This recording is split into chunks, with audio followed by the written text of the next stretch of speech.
Hi, I'm Heather from Hibbert, and today I'm trying something new. A lot of times, some of the best books I read are at the end of the month.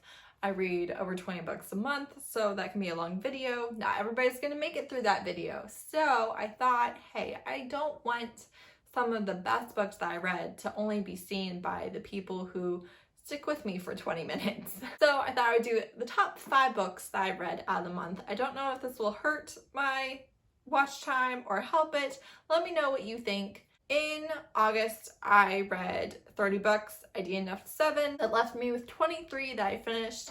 Out of the 23, 10 were 5 stars, and I'm going to talk about 5 of them. First, I read I Think I Might Love You, which is Love Sisters #1 by Christina C. Jones. This is a really funny novella, and our heroine is a walking disaster. She has been in trouble with the law a few different times, and because of that is ordered to do community service. With her community service, she ends up having to work with a guy that she already had a couple of very embarrassing situations with. They end up falling for each other. There's quite a few different things that really make the story work and are fun and handled really well. It's funny, it's good. I'm definitely gonna read more by this author, so I do recommend it. Next, I have Get a Life, Chloe Brown, which is The Brown Sisters #1 by Talia Hibbert.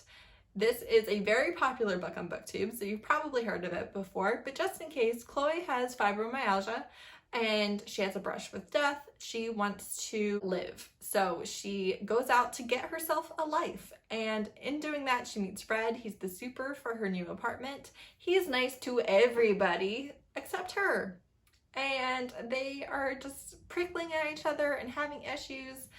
And then he's very observant, and he picks up on the fact that she's hurting. Maybe he shouldn't let her bug him so much. So he tries to help. She, of course, does not appreciate that because she wants to be independent, even when the pain is killing her. They work through their issues. He's been burned by a rich socialite in the past. Chloe is rich and is living at the apartment on a whim almost. So he has his own issues to overcome. He's a very talented artist. I really loved their relationship. They were super sweet to each other, super nice. The final conflict could have kind of done without, but you've probably heard this book mentioned a lot. It's well worth the hype. I really enjoyed it.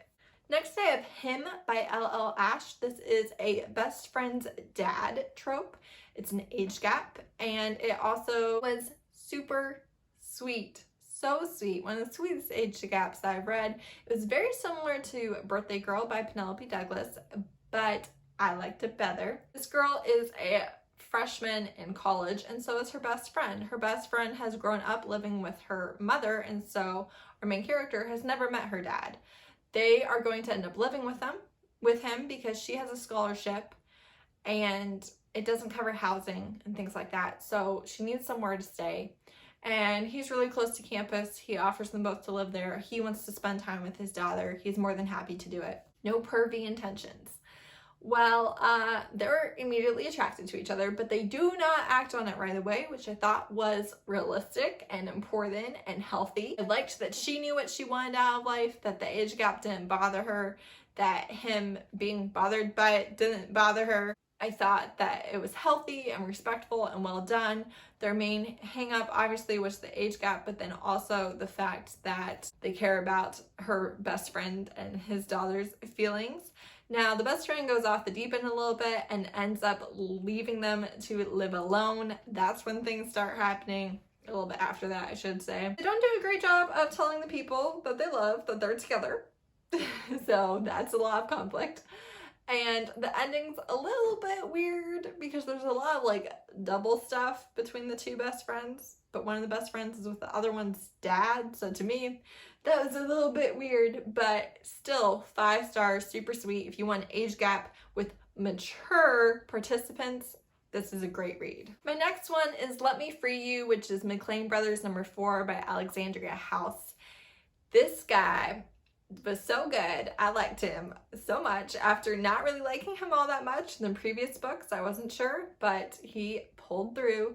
So he is an addict. He's a recovering alcoholic and gambling addict, and his older brother is famous and rich and has been trying to get him clean. He finally gets himself clean, And we open this book with him being released from rehab, and he is a very spiritual person. He's a very serious person, is making a good recovery, is grateful to his family for what they've done, while also being a little bit resentful that he needs their help.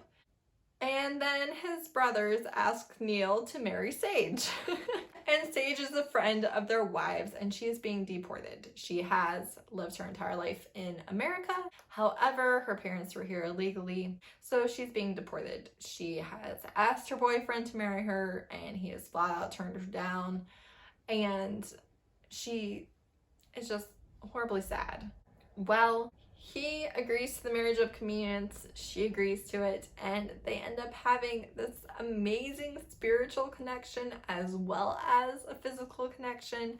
I really liked the way that their relationship grew, and he was really good to her about soothing her fears and her insecurities. He also had a couple missteps, but she was good at handling it with him. And I really loved them as a couple. Their connection was amazing. They were sweet. He was sweet. I thought that we'd be watching him struggle quite a bit more with addiction, and we didn't, and I liked that. Last but not least at all is Lady Luck, which is Colorado Mountain #3 by Kristen Ashley. This is an interracial couple. We have a half-black man who has been wrongly convicted and has spent the last 5 years in prison because dirty cops set him up. They meet outside the prison. They'd never seen each other before. She was forced into a favor and was sent to pick him up. And unbeknownst to her, was also supposed to be part of a marriage of convenience. She thought she was just giving him a ride. He doesn't force her into it or anything. He offers her $50,000 and his protection against the guy that made her do the favor in the first place. And she agrees to it. So they enter into a marriage of convenience. And he sets out on a path of vengeance. She wants to love him. She recognizes that he is a good man, and she wants to love him, and she wants to give. They have some missteps, and he screws up big time. And she doesn't give in right away. And the way she comes back is a little extreme, but I can also appreciate it. So they are kind of fighting the dirty cops, fighting the system. They have help from good cops. They're also fighting a drug dealer, the guy that she had to do the favor for in the first place. There's a lot of racism. There's a lot of interracial couple struggles in this book. I thought that this was not one-noted whatsoever, and the story was really gripping, and the couple was, they were so good. I loved them. I just thought it was a realistic look into life where not everything is just this side is right and this side is wrong. No, there was some of everything, and it made for a really gripping story. That's it. That's my top 5 books of August. Let me know your favorite reads from the month. It was a good reading month. I loved it. I'm excited for September. So thank you for watching. Bye.